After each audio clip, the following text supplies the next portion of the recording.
Всем привет, ketemu lagi dengan saya, Sarwan Mulia, dan lewat video ini kita akan sama-sama belajar bahasa Rusia. Sebelumnya, saya ingin mengucapkan selamat datang kembali di Daroga Brasil. Sebelumnya, sangat lama kita sudah belajar mulai dari huruf, penekanan, subjek, objek, dan lain sebagainya.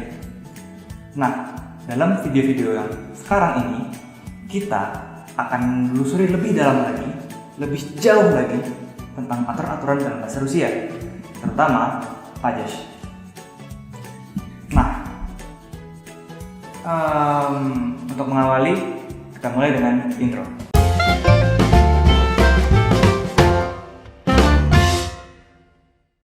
Perlu ditekankan sekali lagi bahwa bahasa Rusia tidak sama dengan bahasa kita.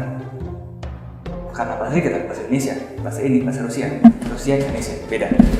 Tapi dari segi kebahasaan atau apa itu namanya, ada satu hal yang sangat membedakan di antara bahasa kita, yaitu kasus alias pajas. Apa artinya? Kita ambil contoh dari kalimat aku cinta kamu. Aku cinta kamu. Kalau kita putar, ubah letak-letak dari bagian-bagiannya, artinya akan sangat berbeda. Misalnya, kamu cinta aku kamu cinta, cinta aku kamu, cinta kamu aku. Arti dan maknanya akan berbeda, berubah, tidak sama. Tapi dalam bahasa Rusia, hal itu tidak akan terjadi. Kenapa? Karena kita ambil kalimat yang tadi, aku cinta kamu, я люблю тебя. Karena sudah ada perubahan di sini, bukan ты, tapi тебя, dan bukan любить, tapi люблю, maka я люблю тебя, я тебя люблю, тебя люблю я, тебя я люблю, artinya sama sekali sama. Kesimpulannya, pajas alias kasus berarti perubahan bentuk suatu kata ke bentuk kata lainnya, tapi itu kata yang sama, berubah cuma akhirannya.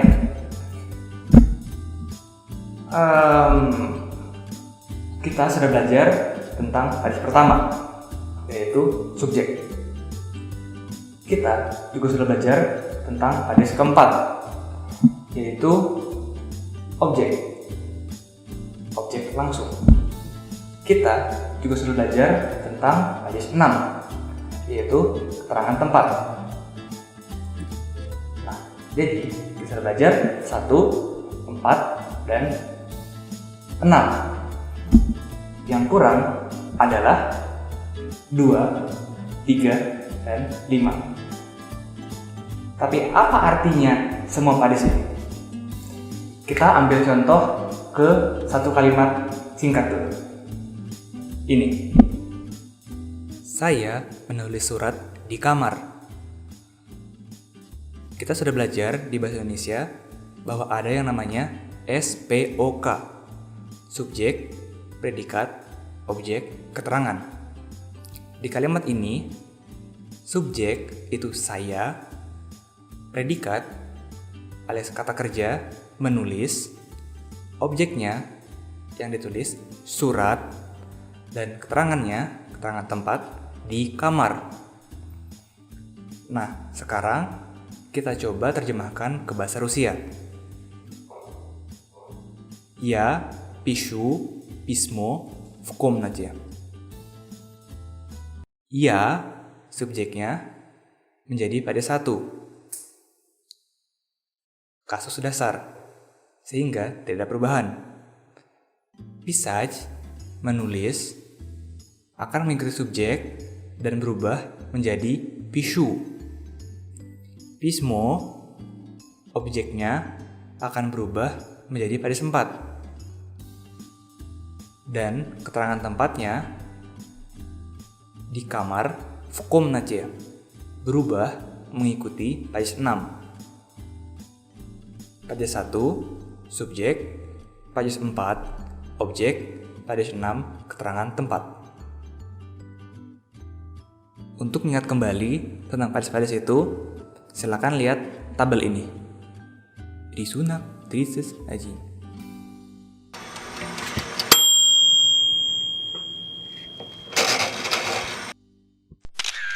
Di situ tadi kita bisa lihat bahwa masih ada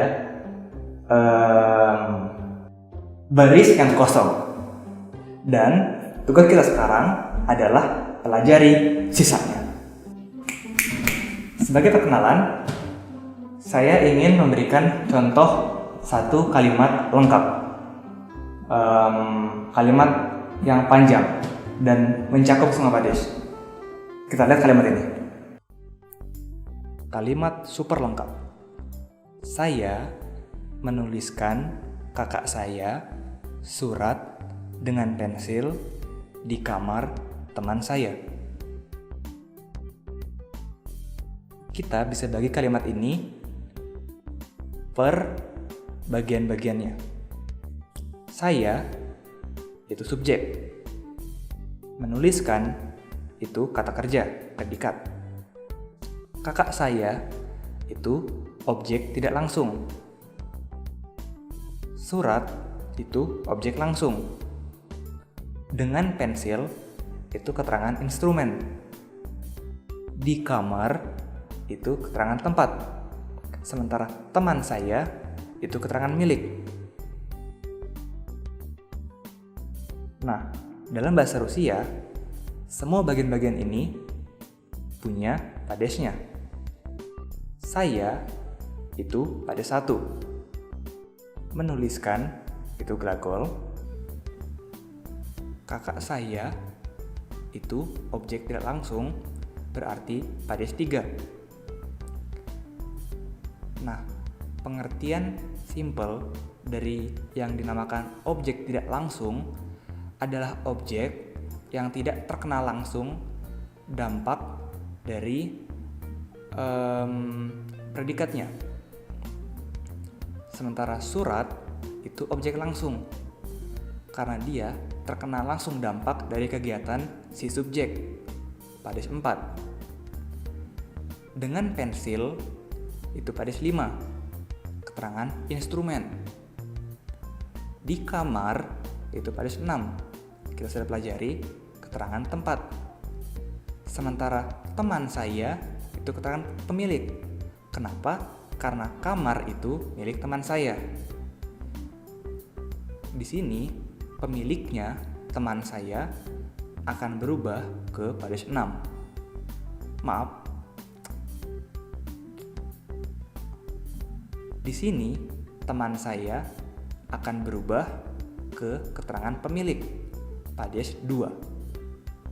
Sehingga, apabila kita terjemahkan ke bahasa Rusia, akan menjadi Ya pišu моему брату письмо карандашом в комнате моего друга.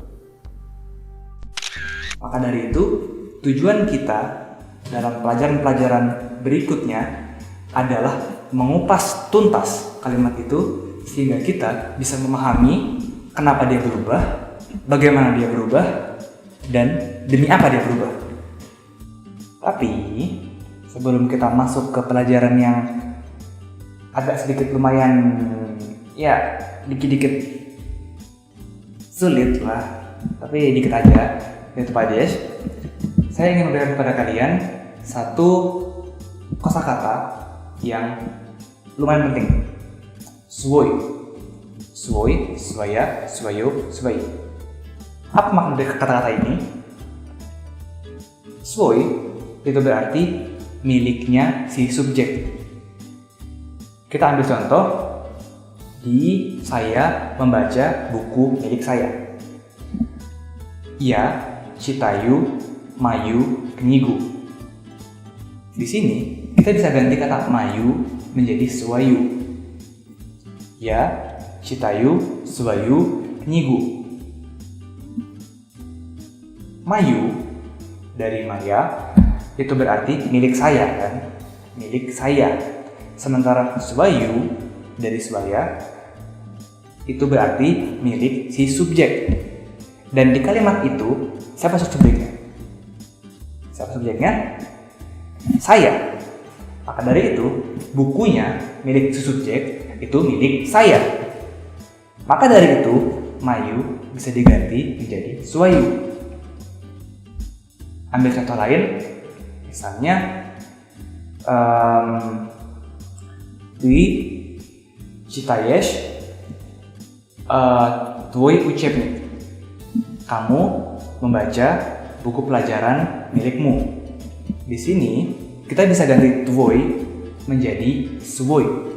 Ты читаешь свой учебник. Dan arti dari dua kalimat ini tetap sama. Kamu membaca buku milikmu. Nah, sekarang di mana свой ini bisa membawa perubahan makna. Kita ambil contoh, он читает его книгу dan он читает свою книгу. Dia membaca bukunya. Di sini свой dan его itu perubahan yang bukan cukup, tapi ini perubahan makna. Kalau он читает его книгу berarti dia membaca buku milik seseorang lain, milik seorang cowok yang dilambangkan dengan его книга. Jadi di sini kniga itu bukan punyanya si subjek, tapi punya orang lain. Tapi kalau misalnya di kalimatnya itu он читает свою книгу, berarti dia membaca buku punyanya dia sendiri, punyanya si subjek. Disinilah pentingnya свой. Dan bagaimana свой berubah setiap падеж? Perubahannya persis sama akhirannya dengan мой свой. Моя своя, мою свою. Mayo, Swayo, dan lain sebagainya. Jadi sekarang sebagai bocoran di episode selanjutnya, di video selanjutnya kita akan belajar tentang padej 2, yaitu padej kepemilikan. Maka dari itu, siapkan pulpen dan buku kalian karena perjalanan kita akan berlanjut. Seperti yang dikatakan Lenin, belajar.